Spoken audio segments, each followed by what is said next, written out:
Yo, yo, yo, yo! What's happening, everyone? You are listening to the Musician's Mentor podcast. I'm your host, Travis Mark. And if you're new to this show, basically the concept here is just an honest conversation between music lovers slash musicians slash professionals in this industry. We talk about the hardships, the ups, the downs, musicality, just what makes people tick. Because we're human, you know? Today I have the privilege of speaking to my dear friend, Cindy Alter. Cindy Alter is a massive songwriter. Believe it or not, even if you've never heard of her before, she has sold millions of records. She's been around this industry for decades. She's seen it all. She's done it all. She continues to do it and wow people along the way. She's now based in Nashville, and I will leave her links in the show notes as usual. Also, as usual, if you're getting anything from these episodes, please share them with your musician friends or anyone who might benefit from them. Leave us a rating or review and just, enjoy yourself. All right, I'll quit my blabbering. Ladies and gentlemen, the one, the only, the amazing Cindy Alter. All right, Cindy Alter, how are you doing? I am doing well. How are you doing? Really good, thank you. I can't complain. It's been a pretty good year, and the rain stopped just in time for me to do this interview, so I'm always happy with that. You know? I'm happy to hear. Well, I could say that the snow stopped before we had to do this interview. We've had crazy weather as well. I know it's been raining there. It's been raining in South Africa. Yeah. It's like, whoever said climate change is not a thing, oopsie, you're mistaken. Yeah, see, and I agree with that, but unfortunately, I know that a lot of people genuinely think it's not a thing, and it kind of blows my mind, I got to be honest. Well, you can't change a person's beliefs. If somebody believes a certain thing, like, for example, people in cults, they believe that what this person is telling them, shave your head, you can screw anybody in the cult. Yeah. Are you talking about this? I've seen this. Well, I haven't seen the whole thing, but there's a Netflix documentary thing really at the moment about this guy, and I could be wrong. So I'm not gonna sort of commit to this, but I feel like it's him and his wife, and they've got this cult that's like throughout America, where they even brand. It sounds like a pyramid scheme, and they brand everybody who comes into the cult, and basically he sleeps with every woman that comes into the cult, and man, this has been going on for years, and they're trying to shut this guy down, but he's run it like a business, and I've not seen the whole thing. I'm interested to see the whole thing, but it's mind blowing, Well, the thing, all it says is that there are a lot of uneducated, simple-minded people out there that really have no sense of self. I think that's what it is. I think so. You don't have a sense of self. You don't know who you are. And so when somebody says, hey, follow me, I will show you the way, then you immediately jump on board because I don't know what to do. So let me follow this person and let him tell me what to do. Yeah, and it's a way of also not assuming any responsibility, because that way it's always somebody else's fault, Yes. Then somebody else is doing it. They taking me on this journey. They showing me how to be. Completely. All right. Well, on that note, heavy stuff. And all kinds of creatively crazy shit. Yeah. Hey, so listeners, basically, if you weren't here for the music stuff, you can always pretend we're starting a cult and just follow us anyway. I'm fine with that. Yeah. Well, when you think about it, anybody who follows music is in a kind of a cult. We're in the music cult, and we follow music blindly at times. Very much so.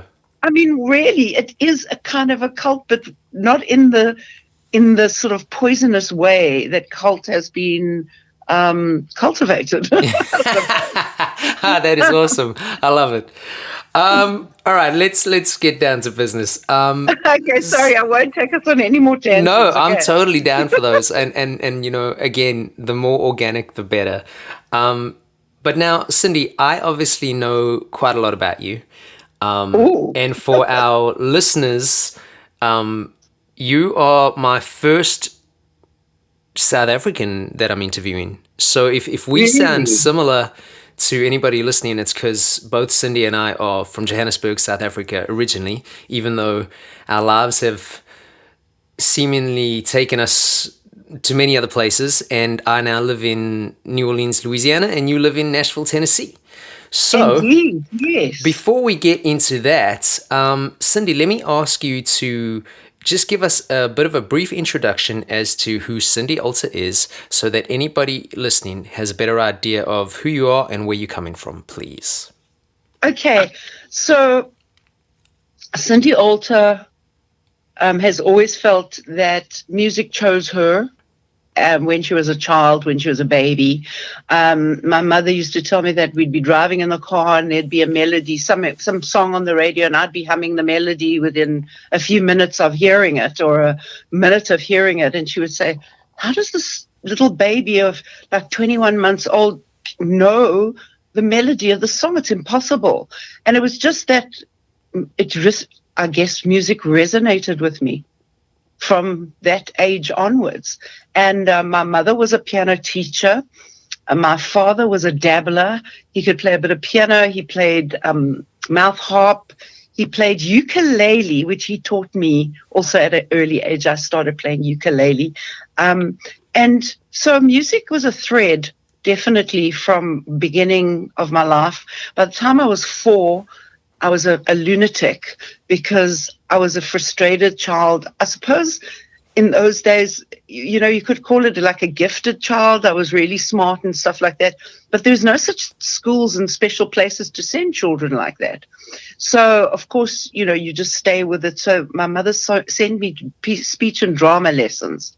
So I started being able to act out all my little frustrations in classes and just developed from there. The age of 10, my mom had this guitar. She was learning Spanish guitar, and I picked up her guitar and started playing around with it. And she got me a book of chords, and then I started playing guitar. So I was able to accompany myself starting then. So I carried on with the speech and drama lessons throughout my career, my school stuff, stopping only when my big band in the 70s took off. But until then, I was doing speech and drama and singing. So I guess that's my start to this whole business. When I was in school, I would sing at school concerts. When I was later on at school, I was about 15 or 16, I joined a band. It was a heavy rock band. So I'd started off kind of just doing Cat Stevens and James Taylor and that kind of folky stuff, and then progressed into rock stuff. So I think I had the best of both worlds, that I wasn't particularly sold on any genre. And I think that has served me as a songwriter my whole life, that I've been able to write all kinds of stuff. It's not just a certain genre and it's just a certain sound.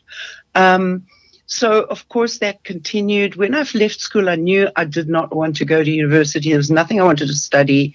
I did not want to learn how to read music. I was just one of those crazy musicians who just didn't give a damn about that. Maybe I should have, but I've never been asked to. So it's okay. And I left school. I was asked, somebody said, hey, somebody's looking for somebody to work at this record company. So it was a guy called Johnny Gibson. He was a well-known artist. He was also a country kind of artist. And him and his family had a record company. And I started working there as a secretary. So I started getting sort of involved more and more into the music scene. He got me to go on tour as an opening act to Bobby Angel, who was a very big country star in South Africa. I learned so much. I learned about being on tour. I learned about being on stage, owning the stage, being a performer as more than just a singer. After that, I came back and I was about to go on another tour, and somebody called me and said, hey, there's these girls looking to put together an all-girl band. Would you like to audition? I said, yeah, why not? So I called them and I went to audition and I got the part. So I was going to be a backing vocalist and electric guitar rhythm player. So that sort of started moving along. We really started working hard at it. The bands got together as a band, as music. We were musically more in tune with each other. And we got a manager, and the manager decided to record us. And he chose this old Righteous Brothers song that was on one of their albums. It was never a hit, but it was a good song. And that song we recorded was called Substitute, and it became a worldwide overnight sensation, big hit, number one all over the world, number two in the UK. And by the end of 2 years, we'd sold 10 million albums. Sadly, our manager was very clever for himself more than anything else. And he was just siphoning the money off. And we were 2 years in, 3 years in, 4 years in, and going, where is the money? What are we going to do? We've been touring Europe. We have had more hits. We've sold more albums. What is going to happen with us? And bam, the band fell apart, out of total disappointment and, just being abused for all those years, financially abused, if anything. Yeah. And so that was my start into the music business on such a high that after that is very difficult to find out what you want to do and how you want to do it after you've been a big pop star selling millions of albums, and now you're on the bottom of the ladder again, and now where do you start? Completely. So you start again. You start again at the bottom of the ladder. And for me, it was never about the fame and the fortune. For me, it was always about the music, and it still is. For me, success is the fact that I'm still playing music. That is success. Oh, without a doubt. Songs. Without a doubt. I'm still able to sing. I'm still writing with other people. I'm still following my dream. That, to me, is honestly success. If I make the big time, if I sell the big songs, I get some cuts, and I really do make money from this. That'll be such a beautiful bonus. And I wish that, of course. So I'm not going to say, well, if it doesn't happen, I'll be fine. I want it to happen. Yeah, and it's important to have those kinds of goals, I mean... It's very important. Very important. And that's why I came to Nashville at this stage of my life. Nashville had been calling me since about 2000. I was living in LA, and I used to come here and tour, do a few shows and do a few clubs. And I did the usual writers' places, the Bluebird and the Exit Inn and a few places like that. And I just loved this place so much. I knew I wanted to move here. So in 2002, I came for another tour, met a guy who was at ASCAP Publishing, and he said, I love your songs. If you come here, I think I can get you a publishing deal. And I'm like, well, yeah. Yeah. So I decided to leave LA for a couple of months and just come here and live and see if I could get that deal going. And then I got cancer, I got leukemia, and that put paid to my dreams. So it's taken me, since 2002 till 2022, about 20 years, actually, to get here. And it's been my dream, and I did it. You did it. And there's so much stuff to delve into there. I mean, what an introduction. Just incredible. You've actually answered some stuff that I'm still going to ask you about, because you can ask there's just so much to say here. So I'm going to dissect some of this, okay? So let's start with the whole moving to Nashville thing. I know you did LA for many years. Then you came back to South Africa. That's where I actually met you. I mean, I don't expect you to remember that. I was actually in between continents myself at that point. Okay. but I had already been living in England for a while, and I'd come back to South Africa, and a mutual friend of ours, Gary, who is the bass player. I forget his last name, but he was playing with you Funzel. guys, and Yes, him Daddy and I Funzel. had become Funzel. That's it. We had become buddies, and I remember Clout, your band, got back together in South Africa, and I actually came and opened for you guys a couple times at places like Tan's Cafe and the Oh Radiant my Beer Hall and stuff goodness. like that. Now, I mean, this is like a billion years ago, Yeah, but I so do remember you being there. I don't know. We probably met and said hi or whatever, but I yeah, don't think we ever had a big conversation. exactly. I mean, those things. It's it's more about you're moving around people so much, and you're talking to so Yeah. many people that I don't expect anything like that. I totally get it. But so then you landed back in South Africa for a while. You're doing your thing, and you've then decided to move to Nashville. So now we know why, because you've spoken about that already. Yes. Let's talk a little bit about a few things here. Tell us about some of the ups and downs you've experienced relocating again. And then also, tell us how important you think it is or isn't for a musician or a songwriter to try and be in a musical town for their career to progress. Okay. Let me answer that one first, because the ups and downs are quite deep, Yeah. So I don't.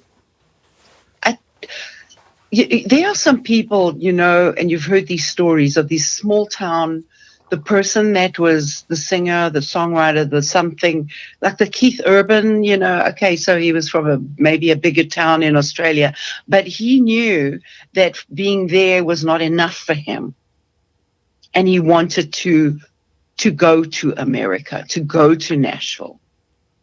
So there's an example of somebody, whose dream is to be in a city that feeds him, a place that feeds your musical desires. Now, for me, I was in Johannesburg. There was a lot of music going on. It was a music city when you think about it, and especially in those days. So I don't know if it's so much being attached to being in a place that's a music town, or following your music dreams wherever you are. Okay? Yeah. And that would be my take on that. Wherever you are, you can make that your music city. Yeah. Yes, you can have dreams of music, because some people can't move. Some people just don't have any resources. I know lots of people in South Africa are like, I wish I could go to America. And they're good. They're really good. But the resources are just not forthcoming, and it's difficult for them. Yeah, and immigration is hard. It's real. Again, I've had those same conversations with people. They seem to talk about it like it's a very easy thing, but you sacrifice a lot. Obviously you're trying to achieve certain things, but I, just like you and anybody who's ever left their hometown, you definitely sacrifice moving. It's not just a money thing. It's very expensive, but it's tough, It is. Okay, so now we'll talk about the ups and challenges downs of moving, the ups and downs. I mean, okay, so when I first moved to LA, I was 33 years old. I was full of spit and vinegar. I was ready to take on the world, and it was so much easier for me. Everything just fell into place. I had a band within 3 weeks. It was la la la and boom, boom, boom. And then, of course, my journey really began. But I was definitely much more in a state of my life where it didn't burn me hard. I fell into a good rhythm there. I started writing. I wrote with Trevor Rabin. I was writing with other people. I was really moving and shaking. This time around has been really difficult. Yes, I've lived in America before. I've not lived in Nashville before. The longest I've been in Nashville was a 6-week trip that I did. It was playing gigs, and I recorded an EP with a guy here called Freddie Cannon, who actually signed Clout in the 70s, and we've been in touch all these years. Yeah, insane. Freddie had his first Clout #1 hit with Clout in 1978. That is Crazy. crazy. Yeah, I know. So Freddie and I stayed in touch over the years, sporadically, and then I recorded with him. Okay, fine. So that was in 2016 that I came here and I did it. And by then I'd already knew I was going to come back. I didn't know when, because I still stayed there till 2022, but I knew I was coming back. And this time coming back, firstly, the emotional sense of leaving my family. My father's 91. He's still very functional and everything, but leaving him was very difficult because I thought this might be the last time I see him. Yeah. Leaving my brother and his 3 kids and my sister-in-law, we were all very close and I care for them very much. It was very difficult because I'm not going to see the kids growing up even more, even though they're older. Leaving my friends, I'd made some really good friends and I had a life there. And that was very difficult. And then coming here, the people I stayed with first were not as forthcoming as they said they were before I arrived. And I ended up leaving after about 5 weeks. I had almost nowhere to go, but I had another friend here, ex-South African, been here for years, and he said, I'd like you to come and look after the house. I'm going overseas, and would you come and look after my cat in my house? And I'm like, yeah, cool. So I've ended up staying with him since April, and he's like, you go when you go, it's fine. So I've been very safe that way. So once I sort of put some roots down, I started feeling stronger. It just didn't. It didn't go as smoothly as the first time when I immigrated, but it has now finally fallen into place with lots of bumps along the road. Musically, I'm just sending songs out. I'm playing at writers' rounds. I'm connecting with musicians and more people, getting people to know my name in this town, and it's a process. And working, of course, working to sustain myself, to support myself so that I don't have to sit and cry every month and go, I can't pay anything just because I've committed to my music. No, it is important for me to be secure. Yeah. I can't live in my car. I'm too old. You know what I'm saying? No, but even if you could, which I mean, realistically, you probably could, but it's an important thing to talk about because, again, I think a lot of people have this notion that you've got to be all in, and that means, you're only doing that. But you can be all in while finding a way to survive. There's absolutely no shame in finding ways to make money. Nowadays everyone calls it a side hustle. But how many musicians have you met in your life that they're doing something to finance their art? It's like you've got to do these things, at least. In my experience, you've got to do these things. I know that maybe some people haven't had to, but I think it's an important element of it. And it's a realistic part too. 100%. You've just spoken the absolute truth. And, a lot of South Africans are still able to just play, And that was a big treat for me for those 17 years I was in South Africa. I didn't have to have a job. But you know what? That's over now, and I'm here, and I have to have a job to support myself while I send my music out to publishers and try to get known in this town. And it's a very tight-knit community. Yep. Nobody's just like grabbing you up and saying, oh my God, this is fantastic. They like to know that you're here for good. They want to know that you've settled here and that you're part of the community, and you've got to become part of the community. Yeah. Otherwise, you're just like an interloper. You're just someone who's coming in and trying to feed off all the years that they've put in. Yeah, exactly. So let's. Oh, I'm sorry. Yes. I'm sorry. Go for it. No, keep going. No. I was just saying in New Orleans, it's a huge music community. And you also have to, have to make your way in that, within the parameters of what that means. Yeah, very much. Yeah. So let's backtrack a little bit. Let's talk about Clout. Now, Yeah. I'm sure that there might be some parts you don't want to talk about here, and that's understandable. And I don't know all the ins and outs, okay? I've heard a few things over the years. Obviously, Substitute was a massive, massive hit. I mean, you Mm. might have had the hit in the late 70s, but the thing is, even myself growing up in the sort of like 90s, early 2000s, I was still hearing that song on radio. So that song was Yeah. just absolutely massive. Now, I know it was a Righteous Brothers song. We'll get to that Yeah. at a later point because I do want to talk about you and your songwriting. But I mean, how do you mentally, how do you just move on? Here's the story I've heard, okay? And Okay. if I'm wrong, Yeah. I'm sorry, but I No, basically heard that absolutely. pretty much like what you said. You know, the record sold millions, money was made, and your manager, whoever he or she was, basically ran off with all the money, and you guys never saw any. Yeah. Is that Basically, that is pretty the much what story. happened? Yeah, it's pretty much what happened. What a bastard! He gave us a little kind of, what was it called? Probably a pittance, some tiny little pittance of money that kind of kept us to, sort of shut us up for a little bit.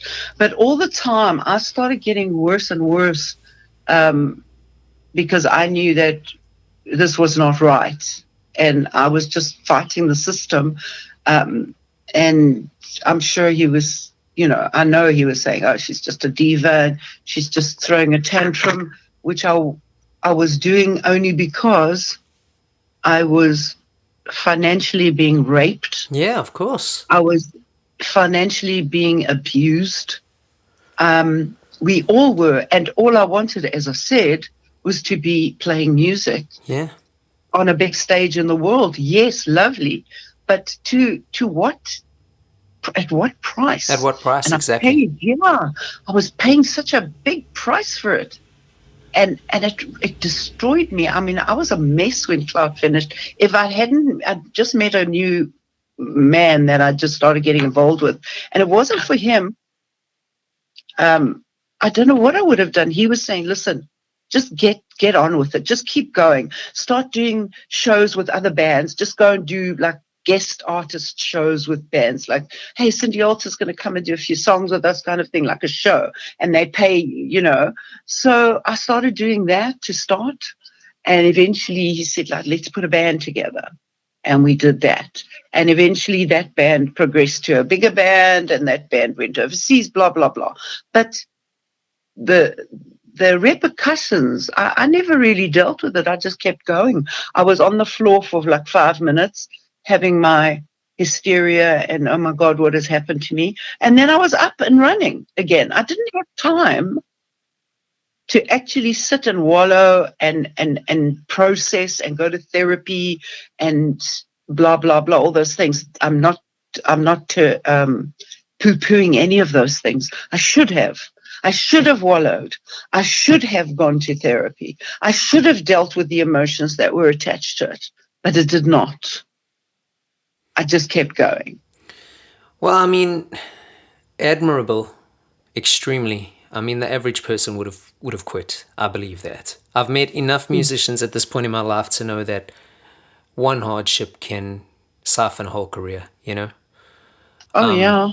And especially we're talking a time in music where records were being purchased. It's not like now. Yeah. Records were Yeah. actually being Yeah. purchased. So Oh, even for money. even For proper money. yeah, proper tangible money. So even if you and I'm not in any way trying to ram this home. I don't want to talk about this for too long. I'm just gonna say this so that people listening actually get an image of the ramification here. We're talking 10 million records that even if the Righteous Brothers got 50% of that from a royalty point of view, even if that was the case. Well, writers, they would only as get writers. The publishing, the writer was the only person. Publishing would only be, that would not be about the actual record sales, would just be publishing. Wow, yes. Man. That's dirty. And I know people throw karma around, and I don't want to do that, but I hope for your sake that that person gets what they deserve? Well, I like to think that karma is a something.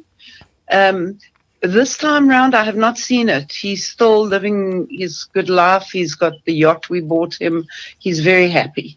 Um, but I don't know. Is he happy? I don't know. I don't know anything. You can't really say, or you can suppose and you can think that, okay, there's going to be karma here. This guy's going to get his just desserts. Something terrible is going to happen to him, etc., etc. It hasn't up to now, or maybe it has. Personally, I don't know.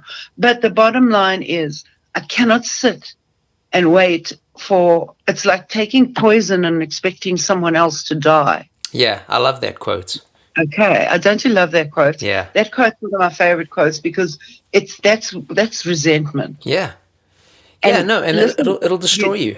And especially if you're a creative person, you can't have that. You're trying to create, and you've got that in the back of your head. It'll destroy you. Yeah.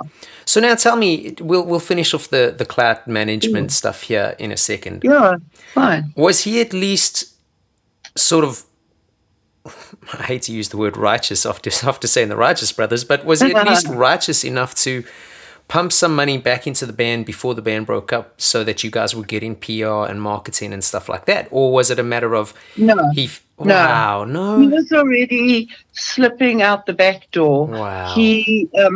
I think we were coming too much trouble because we were asking about money all the time. And it was irritating him. And he saw new ventures, and he started working with another band called the Ragdolls. And funnily enough, my boyfriend at the time was Tomislav Svorenik. He was in the band. He was a bass player.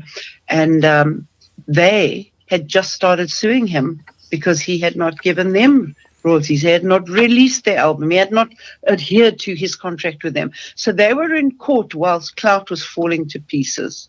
Damn. And his wife was dying of cancer. And we all everybody in the band said, listen, let's not take him to court. Let's just sort of end this thing and goodbye. I was ready to go to court. And our lawyer had even said, listen, I'm doing it pro bono because I know we're going to win this court. We're going to win this thing. Wow, that's heavy stuff, man, Cindy. That's heavy stuff. When you look back on it, of course, I had to let go of all that shit long time ago. I had to move on, Otherwise, I was going to be this person who was jaded and cynical and had that bitterness inside me. Listen, I had enough of it for it to give me cancer eventually. Yeah. I knew I hadn't dealt with things, maybe not carried bitterness and all that, but I was carrying something. Yeah. And it created a poison in my body, and my body just said, okay, I've had enough. I'm going to lie down now, and if you don't lie down and stop, something terrible is going to happen. Wow. Yeah. Wow, man. So let's turn the negative into a positive here. So you're still making music, and obviously, to anybody who has ever listened to you or seen you live, you're an incredible singer. You're a great guitarist, but your master skill, as at least as far as I'm concerned, is your songwriting. We spoke a little bit about it earlier. We're going to talk a little bit more about it now. Let's talk about your songwriting process. What is your general go-to system, if you have one? Are you typically writing... Well, actually, I suppose this question could be expanded now because you are in Nashville. So let's kind of stretch this out a little bit. I was going to ask if you are typically writing purely from a creative point of view, just to create, or if you're writing from a commercial point of view. But I suppose that now will depend on whether you're trying to write for yourself as an artist, or if you're trying to write in the commercial realm of getting cuts there in Nashville, right? Right, absolutely. And there is a definite discerning line between the two, but for me, not really, because I think if you write from the heart and you write something authentic, whoever's listening to it would say, geez, that's a great song. I think so-and-so could do that song beautifully. And you didn't particularly write it for so-and-so, You didn't particularly start this thing and saying, I'm writing the song for Martina McBride. I'm writing the song for Pink. I'm writing the song for Miley Cyrus. Do you know what I'm saying? I do not and have not yet, in all the years that I have been writing, written a song for a person. I have written songs, and at the end I said, geez, you know who would sing this well, ... The song I wrote with Trevor Rabin was a beautiful, big, fat ballad, and it was written like very early 90s. And Celine Dion would have sung that song amazingly. You know, it just didn't get to her. There's also that. There's so much red tape or whatever tape it's called that prevents you from getting to the artist, and because everybody's trying to write for the artists. Everybody is trying to get a cut. Yeah. So, sorry. No, it's good. Go. No, it's something I've noticed as well. The you know, doing a lot of co-writes myself, it's like it's interesting how much of a catalog you can build up quite quickly. Yet how many of those songs will never really see the light of day. They sit on a computer or a hard drive, and some of them are great songs. Not to say that all of them are, but some of them are great songs, but it's just it's a timing thing, and it's a luck thing, and it's a, you know, how close are you to the person that can get that to the person you want to sing that song, kind of thing. So it's a tricky business. Yeah. You know, it's a tricky. So, boy, we know that it's a tricky business, but really, bottom line is it is a very slippery slope, this whole thing, because you just don't know how to get your songs out there. I mean, I'm sending stuff to people that are connected, and they also not getting back to me and saying, hey, I love your songs, or I can't really use these right now, or anything. Just say something to me. Yeah. You know, just say, you fucking horrible, goodbye, leave me alone, never speak to me again. You know, at least something. Say something. Yeah, because some feedback's better than no feedback, you know? To me, I'd rather hear the absolute straight up than blow smoke on my ass and say, oh, you know, this is very nice. We don't have anybody at the moment. That's also fine. But don't just not talk to me. Yeah, I agree. So how are you finding the songwriting rounds in Nashville now? And how are you going about getting the gigs at the songwriting rounds, firstly? And then secondly, when you're there, how's your response? Are you finding it easy to sort of gel with the other songwriters, or is it more socially awkward because you're, in essence, still an outsider? No, I'm definitely connecting with other songwriters. People are hearing me and going, oh, wow, I know this other writers round, you should join, that kind of thing. So I've started off like with one place, and it's quite a well-known place, and all the songwriters come through. There are people that have had big cuts and people that are just starting. So it's got a good spectrum, you know, of the writers around there. So I play there. It's the Commodore. Oh, yeah. And yeah, you know the Commodore Bar and Grill. Yeah, I've actually played there. At the Holiday, and of course, I'm sure you have. And that's a good place to start because you meet a lot of people. So through there, I've got 2 other places to go now, and just slowly catch the monkey, as they say. Keep working at it. To me, this is the long game. Coming to Nashville, this is the long game. This is my. I don't want to sound negative and say these are my last years, but this is my last hurrah, really.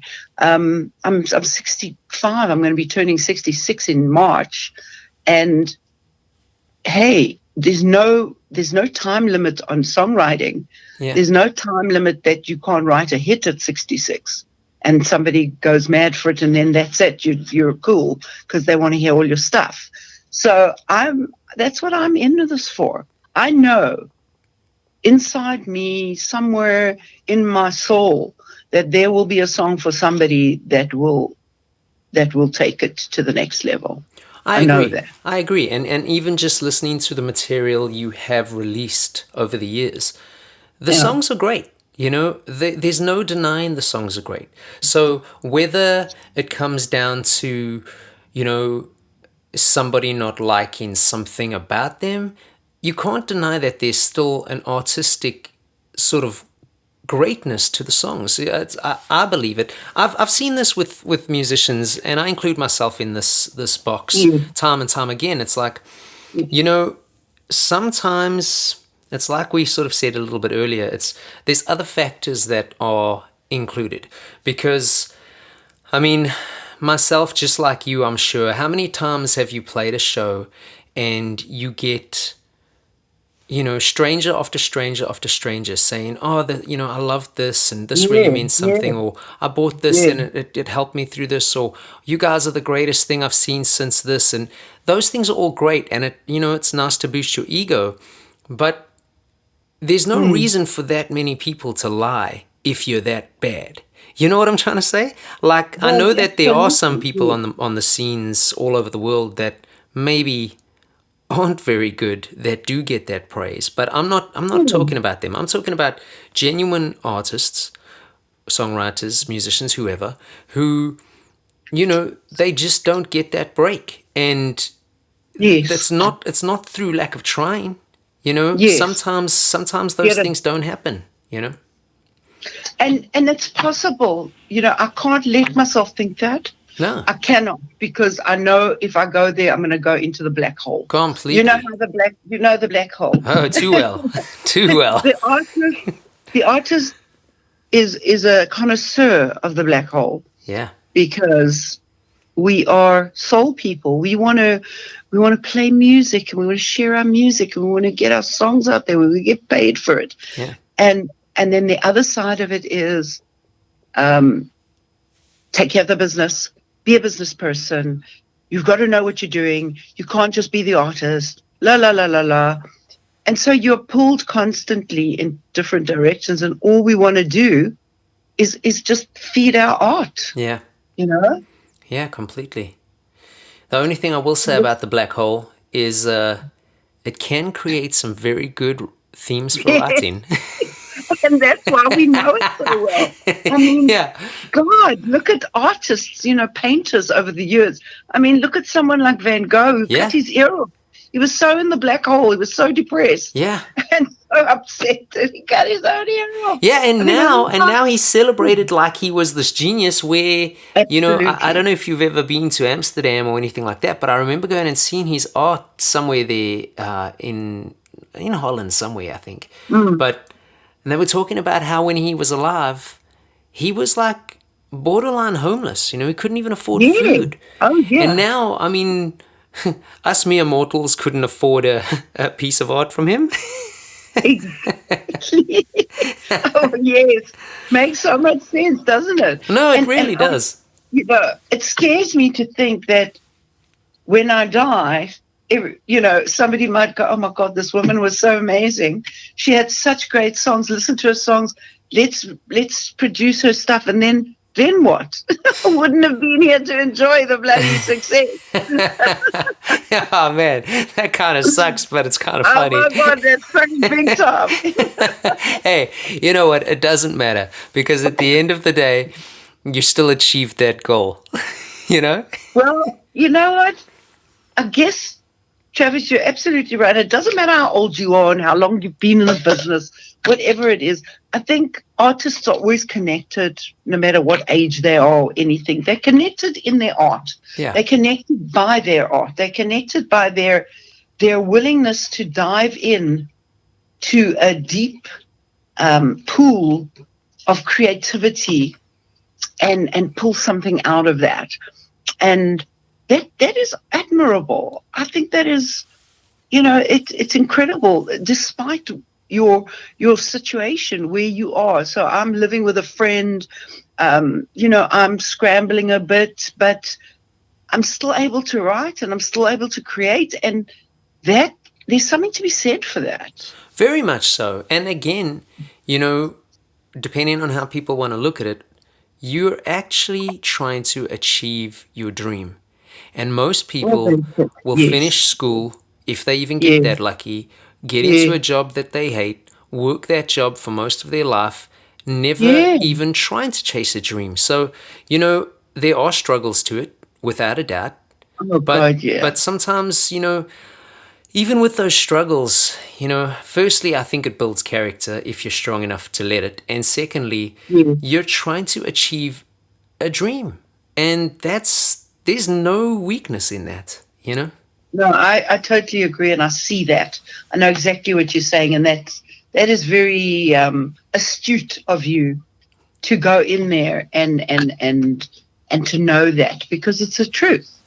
It is the truth. I mean, I'd rather be doing this and struggling with it than not be doing it. I agree. So let's talk about Trevor Rabin for a second. There's Okay. another musician, South African musician, that Yeah. often doesn't get known as a South African musician. Same with Dave Matthews. I find that no one seems to Yeah. ever know that Dave Matthews is South African. But Yeah. not to jump on the South African bandwagon, since, at this point in my life, I've lived longer out of South Africa than I've ever lived in South Africa. Sure. But tell me what it was like working with Trevor. Oh, and for the listeners who aren't sure who Trevor Rabin is, well, firstly, he's a massive movie composer, but he did play in that Yeah. band, Yes, and Owner of a Lonely Heart Yeah. was like the big hit they had while he was in the band, I believe. So Absolutely. what did you learn from Trevor, if anything? Wow. I mean, he's quite an incredible artist. Of course he is. He is a fantastic creator. He is, what's the word? He's a musical genius. I mean, you cannot say anything but that from him.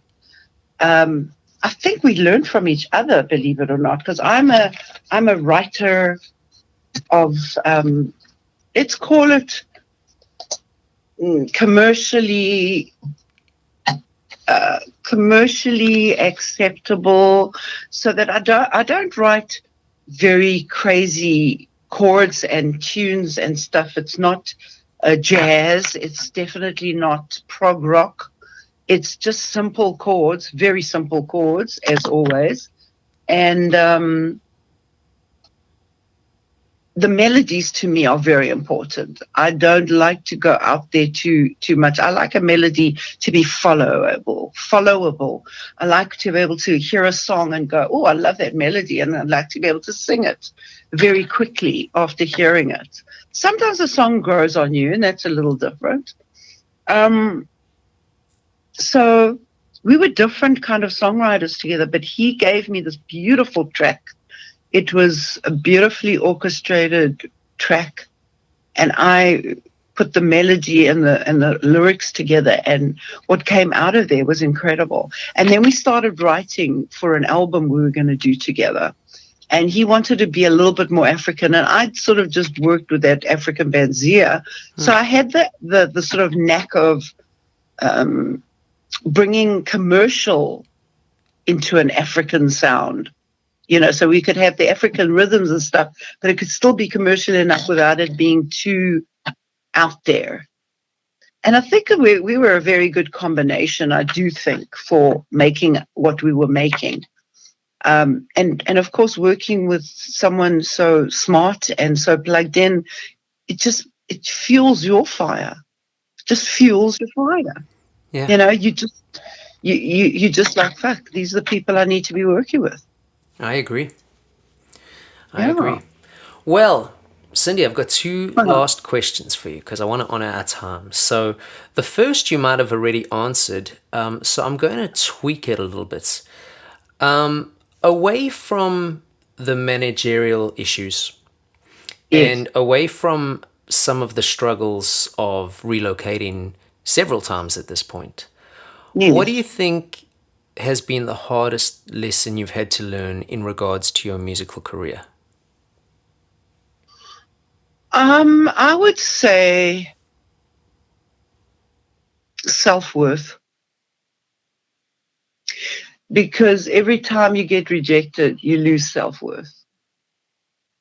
And we get a lot of rejections in this business, lots.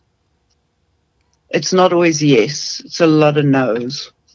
More no's than yeses. Yes, more no's than yeses. And every time that happens, it's another knife in the heart, you know. And you've got to remember that it's the sum of the whole. It's not the sum of the partial. Do you know what I'm saying? It's the whole thing. There's a lot to it. You can't just let the no's block out the sun. The sun is going to rise every single day, whether you like it or not. Yeah. And you've got to hold on to your self-worth and keep believing in yourself, whether it ever happens or not. It doesn't matter. Yeah. Just believe that you have something to offer, and somehow by feeding your art and feeding your soul by what you do, you will get some joy out of that. I agree. Very nice. Yeah. And in turn, what do you think the best advice you've ever received in your musical career has been? Funnily enough, I came up with something a while ago. I'm not saying that I gave myself the best advice, but I think I did. That I said, you got to be sure that you're doing this for the right reasons. Because if you're doing it just to be a big star, like an Idols thing, and hopefully I become a big star overnight because I was on a TV program or anything, and you didn't pay your dues, or maybe you paid your dues in a different way, or maybe you didn't, or maybe you did, whatever. Make sure you're doing this because this is your passion and your love, because there's going to be more no's, as we just said, than yeses. And it's going to test you. And if you're just doing it because you want to be a big star and you don't get there, eventually it's going to break your heart. And you're going to go, it never happened, and I never got what I wanted because, you know, I didn't become a big star overnight like I wanted to. If you're in this for the haul, you better be in it for the long haul. That's what a life of music is. You know, you're not just doing it for the glitter and the stars. You're doing it for the bad times too, and you're doing it for all times, and you're doing it because this is what I do. Yeah. Powerful stuff, man, Cindy. Wow, thank you. Where is the best place for people to get hold of you if they're interested in talking to you, or maybe doing some co-writes, or hey, maybe even using one of Cindy's songs, people? Come on. I love that. Thank you, Trevor, so much. No worries. Especially this talk has been absolutely wonderful. It's great to talk to other musicians, you know, that I also respect. I mean, we even wrote a song together. I thought that song was great. Yeah, yeah. I actually need to do some more production to that song and get you a copy. I've been so busy, but that's a whole nother conversation we'll have. But I'm very happy to hear you've been busy, and hopefully we can chat about that on another conversation where we can just talk about you. Well, I feel like we've barely touched the surface, and I'm trying to keep this down to our time because I have to for content purposes and just also because I tell people I'll take a certain amount of time, and I don't want to not do that. But we got to do this again sometime, because like I'm only through about half a page of my notes, and I'm just like, man, I got to start wrapping up. Oh, wow. Okay. Well, I'm happy to talk about this. You know, this is, as you know, this is my life. This is my passion. This is my everything, I guess. And to the detriment and the sacrifice of things that I have left behind or not done or not looked after about myself, it's always just been because of the music, and it means so much to me. And that I'm still sort of relevant enough that somebody wants to talk to me and ask me about my musical career and stuff. So I just want to say I appreciate that so much. Thank you. No, thank you. Thank you for your time. And, you know, before we wrap up, just let us know, Cindy, where can people find you? So I am on Instagram. I am on Facebook. I've got Cindy Alter page and a Cindy Alter music page. I've got Instagram, Cindy_Alter. I am Also on email, cindy.alter@gmail.com. And you could just get hold of me in any of those ways and send me messages. And I'm very keen to hear from people because I love giving back. I still managed to do some lectures and stuff at different places that, that support musicians and music people. And I just love doing that because I think there's a lot to know about the music industry that you don't know about. And that someone like me who's been through so many years of it, I might know something, just a little something maybe. Totally. And your passion definitely comes through. So I would recommend anybody who is interested, totally just get hold of Cindy, man. Like you don't have the opportunity to talk to somebody who's sold 10 million records and been around the world several times every day. So just do it, man. All right, well, Cindy Alter, thank you so much for your time. I'm sure our listeners are going to get a load from this. I know I did. Enjoy the rest of your day, and I can't wait to talk to you again. Sweet. Thank you, everybody, for continuing to listen and support the podcast. Thank you very much to Cindy Alter for her time and her knowledge. If you're enjoying these, I know I said it at the top, but leave us a rating or review, please. We appreciate it. You can find out more about the Musicians Mentor podcast at musicians-mentor.com. My name is Travis Mark. You can find out more about me at travismark.com. I'm always down to talk or just chat music, really. Until then, keep working, and I will see you on the flip side. Peace.